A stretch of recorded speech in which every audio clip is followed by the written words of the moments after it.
ചെരുമ്പ പെരിയാട്ടടുക്കം റോഡിൽ ഇരുവശത്തേക്കുമുള്ള സഞ്ചാരപാത ആവശ്യപ്പെട്ടുകൊണ്ടുള്ള നിരാഹാര സമര പ്രഖ്യാപന കൺവെൻഷൻ വെള്ളിയാഴ്ച നടക്കും. NH-66 ജനകീയ സമരസമിതിയുടെ നേതൃത്വത്തിലാണ് പ്രതിഷേധം സംഘടിപ്പിക്കുന്നത്. ചെരുമ്പ പെരിയാട്ടടുക്കം റോഡിൽ ഇരുവശത്തേക്കുമുള്ള സഞ്ചാരപാത ആവശ്യപ്പെട്ടുകൊണ്ട് NH-66 ജനകീയ സമരസമിതിയുടെ നേതൃത്വത്തിൽ സംഘടിപ്പിക്കുന്ന നിരാഹാര സമര പ്രഖ്യാപന കൺവെൻഷൻ വെള്ളിയാഴ്ച നടക്കുമെന്ന് ഭാരവാഹികൾ അറിയിച്ചു. നടപ്പാത ആവശ്യപ്പെട്ടുകൊണ്ട് 2 വർഷക്കാലമായി സമരമുഖത്താണ്. അധികാരികളുടെ കണ്ണു തുറപ്പിക്കാനും അവകാശങ്ങൾ നേടിയെടുക്കാനും വേണ്ടിയാണ് തുടർ സമരങ്ങൾ നടത്തുന്നതെന്ന് ഭാരവാഹികൾ കൂട്ടിച്ചേർത്തു. അപ്പോൾ ഈ രണ്ടും ഭാഗത്തേക്ക് കടന്നു പോകാനുള്ളൊരു അടിപ്പാത അവിടെ വേണം, നിർബന്ധമായി നമുക്ക് വേണം. അത് കിട്ടിയില്ലെങ്കിൽ വളരെ പ്രയാസമാണ്. പിന്നെ മാത്രമല്ല, അതുവഴി കടന്നു പോകുമ്പോൾ നമുക്ക് ഈ റോഡ് സർവീസ് റോഡുണ്ടല്ലോ, ഈ സർവീസ് റോഡ് പോകുമ്പോൾ നടന്നിട്ട് പോകാനുള്ള ഫുട്പാത്തില്ല.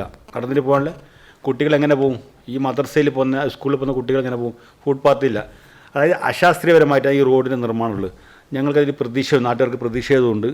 കഴിഞ്ഞ 2.5 വർഷമായിട്ട് ഞങ്ങൾ എന്ത് ചെയ്തിട്ടുണ്ട് ഈ പ്രതിഷേധത്തിലുള്ളത്. പിന്നെ നമ്മളിപ്പോൾ 14-ാം തീയതി നിരാഹാര സമരം ഉണ്ട് കളക്ടറേറ്റിൽ. അതിൻ്റെ ഭാഗമായിട്ട് അത് പ്രഖ്യാപിക്കുന്നതിന് വേണ്ടിയിട്ട് 10-ാം തീയതി വെള്ളിയാഴ്ച 10-ാം തീയതി നമ്മൾ ഒരു 3:30 മണിക്ക് ഒരു 3000 ആൾക്കാർ പങ്കെടുപ്പിച്ചിട്ടുള്ളൊരു കൺവെൻഷൻ ഉണ്ട്. KM Basheer, TM Abdul Hameed, CH Umarul Farooq, Abdul Rauf, Faiza എന്നിവർ വാർത്താ സമ്മേളനത്തിൽ പങ്കെടുത്തു. News bureau, Kasaragod.